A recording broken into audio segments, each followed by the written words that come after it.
અચાનક ભાઈ આપણે નીકળી જઈએ જામનગર જવા માટે અને 100 કિલોમીટરનો ડિસ્ટન્સ કાપી અને આપણે પહોંચીએ છીએ જામનગરની અંદર. એન્ટર થતા જ આપણે ભાઈ 3 થી 4 વાગ્યાનો સમય થઈ જાય છે અને આપણે પહોંચીએ છીએ ગાડીને પાર્કિંગ કરી અને હોસ્પિટલ સરકારી હોસ્પિટલની અંદર, જ્યાં આપણે ભાઈ મિત્રો અહીંયા વ્હીલચેરની માથે સૂતો હોય છે અને આને તમે થોડાક દિવસ પહેલા જોયું છે એની કન્ડિશન ખૂબ જ ખરાબ હાલતની અંદર છે. માતા પિતા એના છે નહીં ભાઈ, અને આપણે એના એક હગા છે દૂરના, એને ફોન કરીએ ભાઈ એકાદ 2 દિવસ તમે અહીંયા આવી જાઓ, પછી આપણે જોઈ લેશું અને પછી પહોંચીએ છીએ આપણે સીધા આશ્રમે. તો એક નાનો એવો જીવ છે ભાઈ, કાલે રેસ્ક્યુ કરીને અહીંયા એવો જ એને પગમાં અત્યારે સારવાર ચાલુ છે, પગમાં લાગી ગયેલું છે.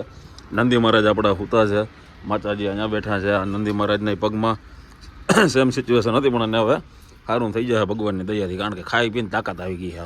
અરે ભાઈ રામગીરી અહીંયા બેઠા છે. કેમ છો કહી દો બધાને હાય હેલો, મજામાં? હે મજામાં ને?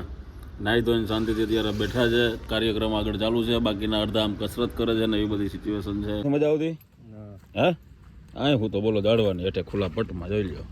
વાહ દેવગર વાહ. જૂની સાઈડ તમારા બધા મિત્રોની મદદથી અત્યારે ફેન્સિંગ આપણે મારી દીધી છે, એટલે જેથી કરીને આપણે એક પ્રશ્ન હતો કે ભાઈ ગલુડિયાની બધા અંદર આવી જાય છે, તો એ પ્રશ્નનું સોલ્યુશન થઈ ગયું છે. ફેન્સિંગ લાગી ગઈ છે તમારા બધા મિત્રોની મદદથી. નાની નાની મદદથી આ બધી વસ્તુઓ શક્ય બને છે અને હાલે છે. ગાય માતાને સારવાર મળે છે.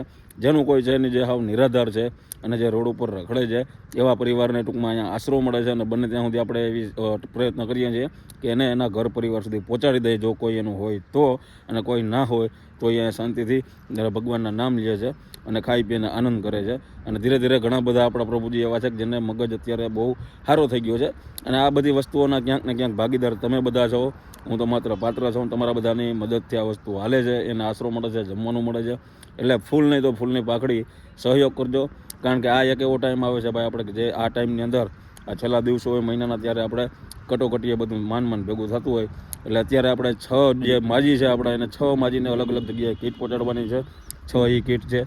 આ પાપડા જે ગાય માતાજીના અહીંયા આપણે નીચે નાખવાના છે. એટલે હજી ટોટલ આપણે કહી શકીએ તો ખર્ચો ઘણો બધો થઈ જાય. 13,000 જેવા પાપડા થઈ જાય. ફેન્સિંગ આપણે મારી દીધી છે. 6 કીટ છે. એટલે નાનો જે કાંઈ થાય એ સહયોગ કરજો. કદાચ હું તમને એમ કહું કે આ વિડીયોને શેર કરજો, અને જેટલા પણ આપણા બધા મિત્રો જોવે છે આમાંથી કદાચ 30 મિત્રો ખાલી માત્ર 1,000 રૂપિયાનું યોગદાન કરી દે તો પણ અત્યારના જે આપણા બધા પ્રશ્નો છે એનું અત્યારના પ્રશ્નનું સોલ્યુશન થઈ જાય. એટલે વિડીયોને શેર કરજો, અને થાય તો માત્ર 1,000 રૂપિયાનો સહયોગ કરજો. આપણા રાજાધીરાજ ફાઉન્ડેશનની અંદર બાકી કાર્યની અંદર ભાગ લેજો, અને કદાચ જો શક્ય હોય તો થોડો ઘણો તમારાથી થાય એટલો વધારે પણ તમે સહયોગ આપી શકો છો. એટલું જ કહીશ. હાલો રજા લઉં છું, ઘણા બધા કામ છે, પતાવી લો. મળીએ પાર્ટ 2 ની અંદર. ત્યાં સુધી બધા મિત્રોને જય દ્વારિકાધીશ.